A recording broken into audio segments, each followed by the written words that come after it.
Radio صدائے حریت جموں کشمیر سے update سنیے۔ غیر قانونی طور بھارت کے زیر تسلط جموں کشمیر میں کورونا وبا کے دوران کشمیریوں کی پریشانیاں کئی گنا بڑھ گئی ہیں۔ ایک طرف تو مودی کی فسطائی بھارتی حکومت کورونا کی بھارتی قسم کے ملک بھر میں پھیلاؤ پر قابو پانے میں بری طرح ناکام ہو چکی ہے، تو دوسری طرف مودی حکومت نہ صرف یہ موذی وبا جان بوجھ کر جموں کشمیر منتقل کر رہی ہے، بلکہ اس دوران اپنے فوجیوں کو بھی کھلی چھوٹ دے رکھی ہے اور بھارتی فوجی لاک ڈاؤن کی آڑ میں کشمیریوں کو قتل، گرفتار اور ان پر تشدد کرنے میں راحت محسوس کر رہی ہیں۔ بھارت کورونا لاک ڈاؤن کو نافذ کرنے کے نام پر مقبوضہ کشمیر میں اپنی جابرانہ پالیسیاں جاری رکھے ہوئے ہے۔ کشمیری گزشتہ 2 برسوں سے مسلسل دوہرے لاک ڈاؤن کا عذاب بھگت رہے ہیں۔ بے روزگاری اور مہنگائی ان پر مسلط کی گئی ہے۔ کورونا وبا کے دوران بھارتی حکومت نے کشمیریوں کو بے یار و مددگار مرنے کے لیے چھوڑ دیا ہے۔ مودی حکومت وبائی امراض کے خاتمے کے سلسلے میں جموں کشمیر میں لاپرواہی اور جانبداری سے کام لے رہی ہے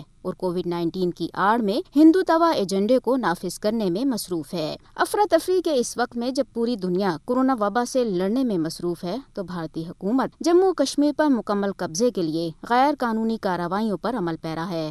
گزشتہ برس مارچ 2020 میں جب مقبوضہ کشمیر میں کووڈ کا پہلا کیس سامنے آیا تھا، سے رواں برس مئی تک 281 کشمیریوں کو مرنے کے لیے چھوڑ دیا گیا۔ خاص طور پر مقبوضہ وادی میں تو ویکسینیشن سینٹرز بھی خالی پڑے ہیں۔ بھارتی جبر نے مقبوضہ علاقے میں ایسا اذیتناک ماحول پیدا کیا ہے جس کی مثال دنیا میں کہیں نہیں ملتی۔ دنیا بھر سے کٹے ہوئے کشمیری عوام کورونا وبا کے دوران ایک بحران کا سامنا کرنے پر مجبور ہیں، اور ان حالات میں بھی بھارتی فوجیوں کی طرف سے محاصرے اور گھر گھر تلاشیوں کی پرتشدد کارروائیوں کا سلسلہ ختم ہوتا نظر نہیں آتا۔ کشمیری اس وقت کورونا وائرس اور مودی وائرس سے بیک وقت نبردآزماں ہیں۔ ضروری ہے کہ ایسے میں کشمیری عوام کی مدد کی پکار کو سنتے ہوئے عالمی برادری سامنے آئے، مقبوضہ کشمیر میں جنگی جرائم پر مودی حکومت کو جواب دہ بنائے اور کورونا وبا کے قہر سے کشمیریوں کو بچانے کے لیے فوری نوعیت کے اقدامات کرے۔